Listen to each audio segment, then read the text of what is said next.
Welcome to Not Another PD, the podcast for helping professionals who are over dull trainings and death by slideshow workshops. I'm Jazmin Purcell, social worker, coach, supervisor, and self-proclaimed boundaries queen. Each week, you'll hear real, honest conversations, sometimes solo, sometimes with expert guests. Think insider perspectives, practical takeaways, and a focus on your well-being, not just how you show up for clients. This podcast is about you, the human behind the caseload, the human behind the profession. So, what are we waiting for? Let's get started. This is episode 19, where I bring you a raw and honest conversation with my best friend and qualified youth worker, Kim. Enjoy the episode. We're going to be talking about gender bias, the expectations that people place on those of us helping professionals who identify as women, and what it actually looks like to be a helping professional with additional parenting responsibilities. We explore how women are often underestimated or overestimated at times and expected to be endlessly available, and how that creates pressure and guilt in both work and life. Kim and I have been having these conversations for, I'd say, at least about 10 years. So now we're bringing some of our conversations to all of you. Kim is a youth worker with 10 years experience and has worked across youth residential care and in school wellbeing. Thank you so much for joining me, Kim. This is so exciting because Kim and I can talk for literally hours and days. I have a bit of a script, so we're going to try to keep to our script where possible, but we know we'll go in probably one of many directions. Just to start us off, do you want to share how we first met while we were studying community services? We became very fast friends. What stands out for you during that time when we first met? Well, I was in my mid-20s and I was in the cafeteria having a cuppa at the table, and then we got talking, and then it just went from there. We did group work together, and that was fun, and you helped me a lot. Oh, did I? You did. I always wanted to team up with Jazmin. What I noticed about you, though, that you were just really fun to be around. So I think for anyone who's met colleagues or, in the workplace or while studying, actually meeting someone that's like a breath of fresh air is a nice change. So that was, I have such fond memories from those days. Thank you so much again for being here, Kim. And I wanted to share with you, Kim, and I don't think I've actually told you this story, but recently I was at the gym and I wasn't familiar with the setup of the machine. So I'd asked one of the staff members, how do I adjust this machine? So I didn't know how to adjust it for the weight or then for my height. It was a leg press machine, one I've done so many times before. It's on my regular program. And while the lady was showing me how to adjust the machine, she asked me, what weight do you normally do on the leg press? So I had a look at my program and I said, normally I do about 50 kilos. And she looked me up and down and she said, no, I don't think so. Like, you wouldn't be doing that. That's way too heavy for you. I'll put it on 15. Yeah. And then I said, no, I do 50. It's on my program. That's literally what I did last week. And she's like, no, I don't think so. I'll put on 15 for you, and sort of walked off. Now that I've shared that story with you, can you think of any times that you've ever been underestimated? Is there any sort of experience that comes up for you when you think about that story? Yeah, moving house and lifting furniture. Everyone's shocked when I can move things. Well, you helped me move stuff out of a storage facility. Yeah. So I can attest to the fact that Kim is a lot stronger than she looks, and she's only very small. In your professional life, have you had times in which you've been underestimated because of your gender or how you look? Yes, I was pregnant and I'd become unwell with the flu. So I had a bit of time off and came back to not many shifts, and I got told to go home and put my feet up. That's interesting. Mm-hmm. And prior to you taking that time off, how many shifts were you getting per week? Oh, full time, like 74 hours a fortnight. And the then maximum. and then they found out that you were pregnant and that you needed to take time off for something we might add unrelated to pregnancy. Having the flu can happen to anybody, whether they're pregnant or not, and any gender. Obviously, then found out that you were pregnant and you all of a sudden weren't receiving many shifts. Yeah. It was like because I was pregnant, I was being punished for that. That's what that felt like. How did that make you feel, someone who'd worked there for such, like, how many years had you worked in residential care prior to becoming pregnant? 7 years. Yeah, that's such a long time to work in such a really challenging setting, in which, like, there's definitely times, and for other professionals who's worked in residential care settings, there's often times where your own personal safety is at risk. So to even put in 7 years up until that point and then still be doing that sort of work while pregnant, that's like commendable. I was supported towards the end and ended up working in the office. I also had financial stress. So being a female, I feel like we're under a lot of financial stress as it is, trying to make a bigger wage. And then I had a baby on the way, less shifts, and I was freaking out. I would have too. And so eventually you moved into an office role, and then did you end up getting full-time hours, or the hours that you wanted to work? Yes, I did. Yeah, I did take it further. I think being pregnant, I already felt like a mum, and I was like, I'm doing this for my baby, so I'm going to take it further. I felt like back before that, I didn't have as much as a voice as I probably should have. And I find now that I am a mum, I have more boundaries than I used to have. And I wish I had those boundaries back in my 20s. I wish I had so many more boundaries back then. We both are mums of girls, and I think also there's that additional pressure being mums of girls to prepare them to have conversations in the future in which they will likely just face discrimination, whether it's in the workplace or in relationships or just in the general community, purely because of their gender. Yeah, definitely. Do you feel that additional pressure being the mum of a girl as well? So even like if I think back to my early 20s, working in like superficial kind of industries, like working in a nightclub and having to wear makeup all the time and things like that. So I definitely want to be a role model to her. Yeah. Well, you definitely are a role model. Absolutely are. We've had conversations about boundaries. Boundaries you have as a helping profession. I was someone who didn't really have boundaries before I became a mum. And probably similar to you, when you're talking about when you're working in nightclubs, you felt that pressure to look a certain way, to have on your caked on makeup and just present in a certain way, because that was that expectation. And so before I had children, I didn't really have boundaries. So I was someone who would work through lunch. I would rarely take any sick days, so I would often go to work when physically unwell to even commute to work, because I just, thought that would make me seem as not dedicated to the role. And things then shifted for me when I became a parent, because I realized that there's actually a reason to have boundaries in place, and it's like I didn't feel that sense of worthiness to have boundaries before I actually became a parent. And I have 2 daughters, so when I had my first daughter, I actually thought, well, the cost is too high for me not to have boundaries, because then it starts to infiltrate your parenting and your personal life outside of work.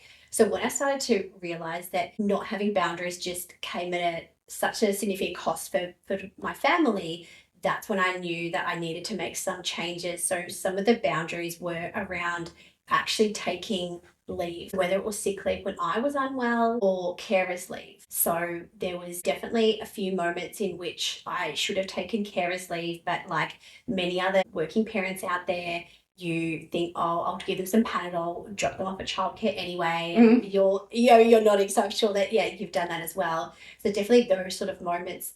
And then there's that guilt that goes with it around, well, not only have I dropped off my unwell child at childcare, I worry about if their health deteriorates, then I'm going to be called out of work anyway. So often it's disruptive to your workplace and to your own day and to your child's day to actually take the day off in the first place. So that became, I guess, a non-negotiable boundary for me, to actually take carer's leave if my children are too unwell to attend childcare or school. And then also just spending time with them over school holidays. I was someone who didn't typically take too much time off, but when my kids started school and they had school holidays off, I needed to take some time off so that we could actually do some activities together. So because my profession became like the core part of my identity, and I really needed to flip that on its head and say, I identify first as being a female. That's the first part of my identity, and then I identify second as then being a mum and being a wife, and then I'm a social worker or a helping professional. Sort of addition to that, I think that helped me actually looking at the different parts of my identity, because it was totally out of whack. So that's the biggest boundary that I put in place. What about you, Kim? Are there some non-negotiable boundaries that you have? Similar. I think as a parent, you have to do that. For example, being unwell after I had a baby, pushed myself to go to work sick, did all that. I felt like I had to, and I actually made myself worse. I eventually got on top of my health and had my sick days and went to doctor's appointments, found out I had celiac disease. That's why I was so sick. So I had to look after myself there. I had to manage my time. So even outside of work, I had to socializing with friends. I couldn't always be available anymore before I had a child, because I have to cook my food, look after myself, work around nap time, everything. Because if I don't do that, the number one thing I found I needed was sleep, and then everything falls into place. You mentioned that guilt that you experience of being unwell and needing to take sick leave, but before you realized you needed to prioritize your health, you mentioned that you just kept pushing through despite your illnesses, and you mentioned you got worse. How did your health get because you didn't take sick leave when you really needed to? I needed a ton of antibiotics for all sorts of things, and I was getting rare infections and antibiotics wasn't working, and just everything was happening until I actually had to get to the root cause of what was happening. I remember you were always sick, and poor Kim had to reschedule our dinner plans so many times. I probably lost count. But it's not just illness that you experience. Also, when you're a parent, then you also have your children's illnesses, and then there's that guilt as well, especially if you've had your own health issues and then your child comes down with something. And you touched on the pressure to manage when you're unwell, when your daughter's unwell, and all the responsibilities that sort of come with life, and that the guilt at actually having to take sick leave or carer's leave. Or where do you think that guilt comes from for you? Is it from your own sort of internal need to prove your value and your worth in the workplace, or is it from other factors like other people's expectations of you, or a bit of both? Yeah, a bit of everything. I still want to have a job because I need to support my child and myself. So I think the guilt came from past experiences from the workplace, having to be constantly available, go to work sick. Definitely before COVID, everyone went to work so sick all the time. So the workplace I'm in now is more understanding of that stuff, because I've made sure when I had a child, I searched really hard to make sure I had a job that was within my boundaries. And good hours too, because when you're working that's what I mean. You had all sorts of hours, I think, Sundays, evenings, and there were a lot of times where you actually, sacrificed time with your family and friends to work when you're working residential care. Like no social life, right? For people who've worked in residential care or any kind of, shift work in helping professions, and you would sort of know that there's that sacrifice that you end up making for the job, and you were making the ultimate sacrifice, and how it ended up that you were then discriminated against because you were pregnant after giving 7 years of your time, your heart, your soul into the job. And it's not easy to work with highly traumatized young people. If I was sick on a weekend, I feel like, so they think that I'm out. So then you'd go to work sick again because you're so worried about what they think. And I feel like being a female, you're doing twice as much to get up the ladder, especially when you have a family and have children. Sometimes, no matter how hard you work, you're not going to get that higher role because a male's more available. Which is interesting. And I was actually speaking to a helping professional the other day who's in quite a senior position now. This person 10 or so years ago was working in a helping profession as a single mum, and was looking to advance and apply for leadership roles. Was told by someone higher up that, well, you won't get a lot of these opportunities because you have children. Even just hearing that actually was enough to prevent this person from applying for a lot of other jobs. So then they missed a lot of opportunities because they were essentially told that you won't get them anyway. So there's definitely a lot of discrimination that people who identify as women who have these parenting responsibilities do experience. And that's why we're not sort of shying away from having these difficult conversations, because the more we raise awareness, then at least certain industries can, eventually shift the way that they think, because there's Kim and I would both agree that there's no place for discrimination in any workplaces, whether it's in the helping professions. They tend to be overwhelmingly dominated by people who identify as female. And we also totally against anyone from any gender identity also being discriminated against in the helping profession. There's a lot of other forms of discrimination, but Kim and I are speaking from the perspective of people who identify as women and identify as being parents as well. So Kim, we're almost at the end of the conversation. I was hoping to finish us off, you could share between 1 to 2 practical tips that have helped you actually identify, some boundaries for yourself and start to prioritize yourself outside of your professional identity. Yes, putting sleep first. Sleep is number 1. Rest. Sleep. It sounds so basic, but a lot of people don't get enough sleep.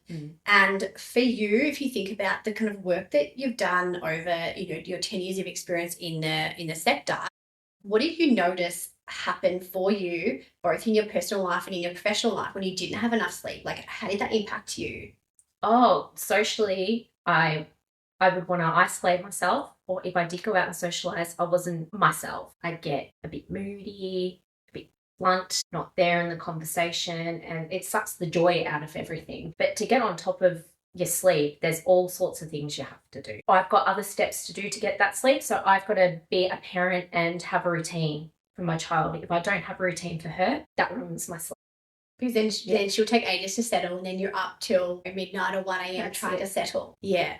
I know what that's like. Then you have to set that boundary too, to be like, I can't go out for dinner tonight. I can't stay out that late. I can't do this. Sometimes you can muck it up a bit, but you've really got to try. Being as consistent as possible is definitely important. I find that sometimes for me, even if I go to bed at a reasonable time, sometimes it's the thoughts of my never-ending to-do list that are racing around in my head that stop me from falling asleep as well. Yeah. And whether you identify as being a parent or not, when you're in a role where you help others, there may even be things that are going around in your head around clients, things you need to do for clients that are impacting your sleep. So I guess if that's happening for you, then look at implementing a bit of a sleep routine that you'd mentioned as well, Kim. And there's a lot of resources out there, but we need to think about what's that impact on us when we don't have enough sleep, and we, I guess, prioritize the job and everything else above our own health. And you've seen the impact of that, Kim, and I have as well.